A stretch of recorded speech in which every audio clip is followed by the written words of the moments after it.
Karena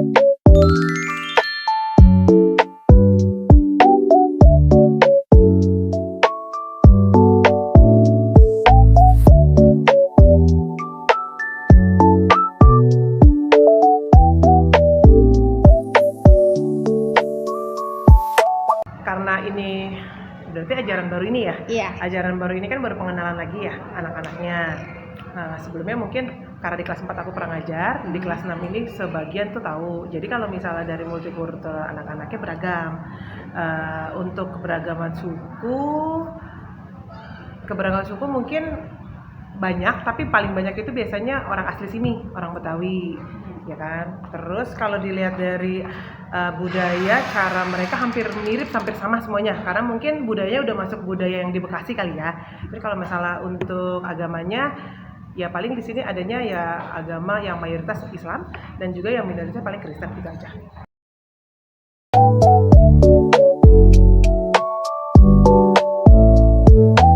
Sejauh ini anak-anak nggak ada sih yang pakai bahasa daerah, tidak ada.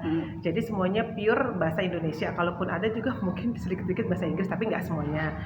Jadi bagaimana menyikapinya? Kalaupun ada, yang ada mungkin gurunya kali ya. Ada di sini salah satu guru, Bu Irma, dia memang masih medok bahasa Jawa. Kita menyikapinya ya dengan baik saja, karena berbicara juga kita tahu artinya apa. Jadi kita tahu artinya apa dalam bahasa Indonesia, jadi aman-aman aja.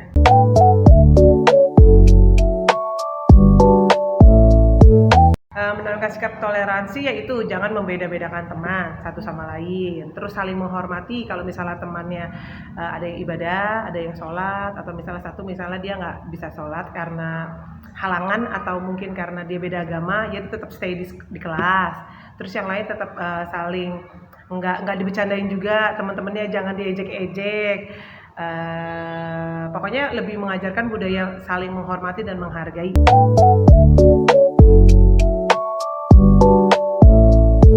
Perempuan sama laki-laki semuanya sama kan, kalau bisa perempuan sama laki-laki pokoknya semua sama, dalam bentuk struktur organisasi pun juga kami samakan, dalam bentuk kelompok belajar samakan, supaya tidak ada perbedaan dan supaya menyatu.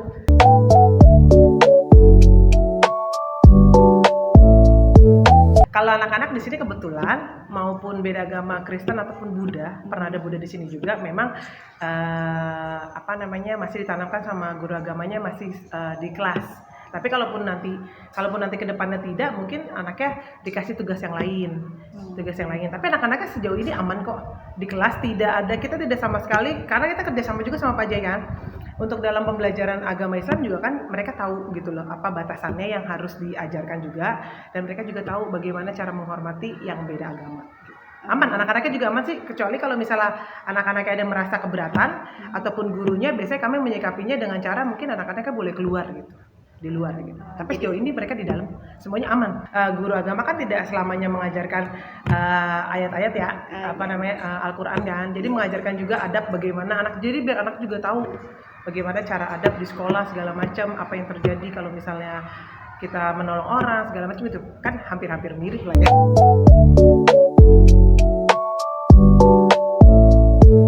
Kalau konflik itu mungkin jatuhnya ke perundungan ya, bullying ya. Yeah. Ya.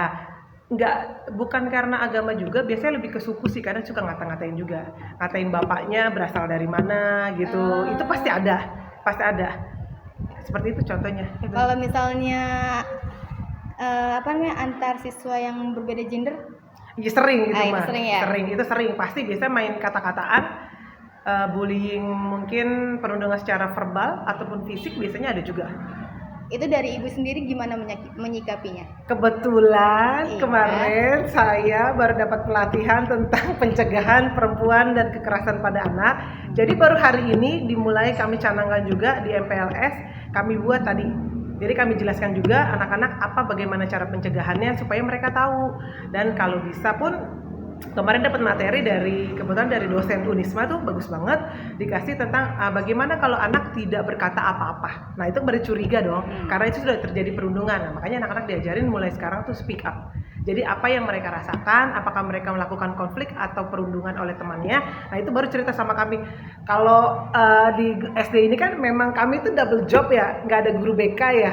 Jadi ya mau nggak mau semuanya jadi ada curhatan gitu. Jadi kita jadikan teman, jadi mereka mau nggak mau harus curhat sama kita. supaya tidak terjadi banyak kan konflik sekarang tuh Iya. anak-anak bunuh diri segala macam. Jadi itu yang kami coba supaya ya amit-amit nggak ada di sinilah desa penghasilan 1.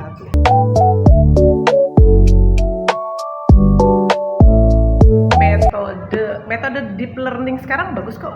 Jadi sama-sama anak-anak dikasihkan itu nyata ya, pembelajaran bermakna ada kan. Jadi anak-anak bener dikasih contoh nyatanya supaya dia bisa melihat nilai-nilai keberagaman satu sama lain. Jadi tetap dijelasin dulu keberagaman itu apa, kan pasti tahu kan anak-anak udah tahu keberagaman itu apa. Yang menyenangkan juga. Jadi tetap dibikin selain berkesadaran, bermakna, menyenangkan, karena dari semuanya itu memotivasi anak supaya anak-anaknya menghargai dan menghormati keberagaman di dalam kelas.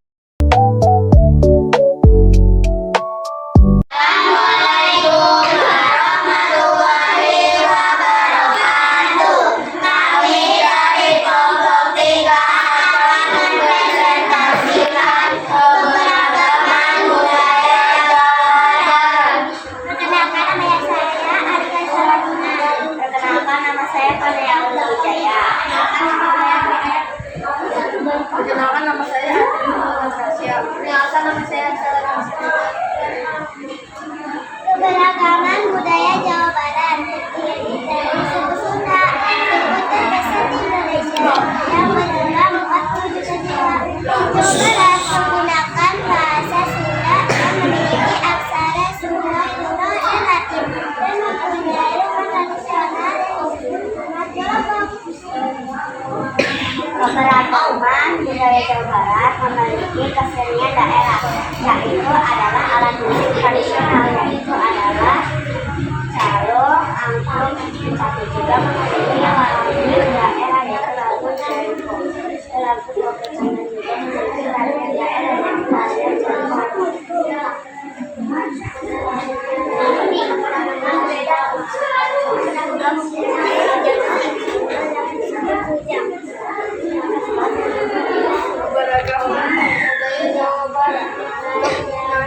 Tradisional dan disebut keberagaman baru. Keberagaman budaya Jawa Barat terdiri dari makanan khas Surabaya, adalah jajanan tradisional khas Jawa Barat yang rasanya manis dan gurih. Tutuk oncom adalah hidangan khas Sunda yang terbuat dari nasi dan oncom ditumbuk menjadi satu.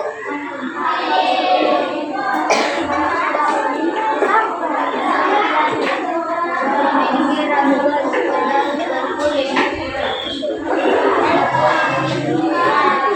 Wassalamualaikum warahmatullahi wabarakatuh. Waalaikumsalam.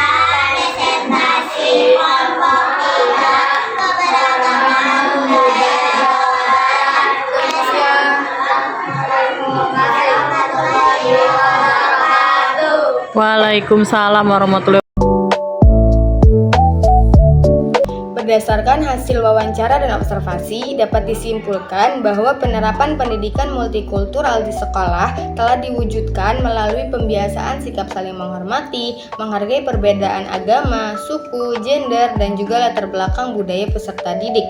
Guru berupaya menciptakan lingkungan belajar yang inklusif dengan tidak membeda-bedakan siswa, menyusun kelompok belajar secara heterogen, menanamkan nilai toleransi dalam kegiatan pembelajaran, serta menangani konflik dan perundungan melalui pendekatan persuasif, komunikasi terbuka, dan juga pembelajaran yang bermakna, yaitu deep learning. Meskipun keberagaman agama di sekolah ini tidak terlalu tinggi dan mayoritas siswa berasal dari budaya yang relatif sama, tetapi nilai-nilai multikultural tetap ditanamkan sebagai bekal hidup bermasyarakat. Dalam perspektif filsafat pendidikan, praktik tersebut sejalan dengan pemikiran Ki Hajar Dewantara yang menegaskan bahwa pendidikan bertujuan menuntun perkembangan peserta didik agar menjadi manusia yang berkarakter, beradab, serta mampu hidup harmonis di tengah masyarakat yang beragam. Selain itu, temuan ini juga sesuai dengan teori James A. Banks yang menyatakan bahwa pendidikan multikultural bertujuan memberikan kesempatan belajar yang setara kepada semua peserta didik tanpa memandang perbedaan suku, agama, budaya, bahasa, maupun gender. Pendekatan guru yang menanamkan sikap saling menghormati, memberikan kesempatan yang sama dalam pembelajaran, dan juga mendorong penyelesaian konflik secara damai merupakan implementasi nyata dari prinsip pendekatan multikultural. Temuan ini juga relevan dengan kebijakan pendidikan di Indonesia, yaitu kurikulum Merdeka melalui profil pelajar Pancasila menempatkan dimensi kebinekaan global sebagai salah satu kompetensi utama yang harus dimiliki peserta didik, yaitu kemampuan menghargai keberagaman budaya, menjunjung tinggi toleransi, serta mampu berinteraksi secara positif dalam masyarakat yang menjemuk.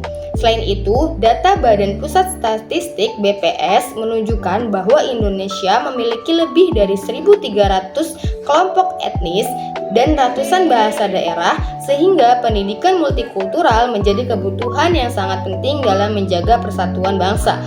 Dengan demikian, pendidikan multikultural tidak hanya menjadi konsep teoritis dalam filsafat pendidikan, tetapi juga menjadi praktik nyata yang harus diterapkan secara konsisten di sekolah. Peran guru sebagai pendidik, teladan sekaligus pembimbing sangat menentukan keberhasilan peserta didik dalam mengembangkan sikap toleransi, menghargai perbedaan, mencegah perundungan, serta membentuk karakter yang demokratis, humoris, dan sesuai dengan nilai-nilai Pancasila.